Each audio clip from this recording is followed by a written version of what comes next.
আরো জানতে গাজীপুর থেকে যুক্ত হয়েছেন সহকর্মী আবুল হাসান। আবুল হাসান, জানতে চাই যে এই যে প্রকল্পটি আমরা যদি যেই দায়িত্বশীল প্রতিষ্ঠান এমএসটি স্টার জেভি তারা কি বলছেন এই প্রকল্পের বিষয়ে, কেন তারা কাজ শেষ করতে পারেননি এবং এই পরিস্থিতির জবাব তারা কি দিচ্ছেন আসলে?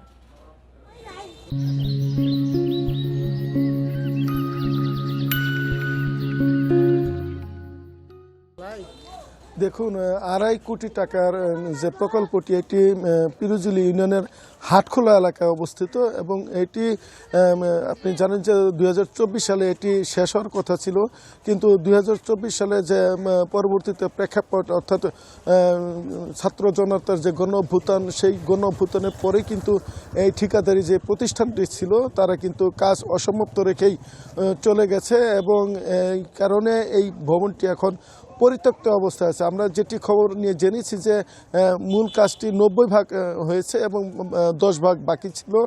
এই অবস্থায় ঠিকাদারি প্রতিষ্ঠান চলে যাওয়ায় কাজটি কিন্তু পূর্ণাঙ্গ হয়নি এবং এটি উদ্বোধনও করা হয়নি। ফলে যেই উদ্দেশ্য নিয়ে এটি নির্মিত হয়েছিল অর্থাৎ হাট বাজার বা মার্কেটের জন্য, সেই উদ্দেশ্য কিন্তু সফল হয়নি।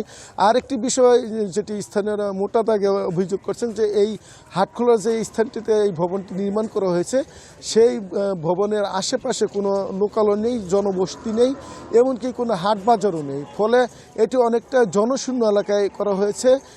এর আশেপাশে 2-1 কিলোমিটার দূরে কিন্তু এখানে হাট বাজার রয়েছে, দোকানপাট রয়েছে, কিন্তু এই গুরুত্বপূর্ণ এলাকা ছেড়ে এই নির্জন এলাকাতে যে ভবনটি করা হয়েছে এটি নিয়ে এখানকার স্থানীয় বাসিন্দারা কি বলছে, যে অভিযোগ রয়েছে যে বরাদ্দের টাকা হাতছাড়া না করতে আসলে জনশূন্য এই জায়গায় এটি করা হয়েছে, এই প্রশ্নের কোনো জবাব কি দিচ্ছেন এলজিইডি? কি তথ্য রয়েছে আপনার কাছে এই প্রসঙ্গে?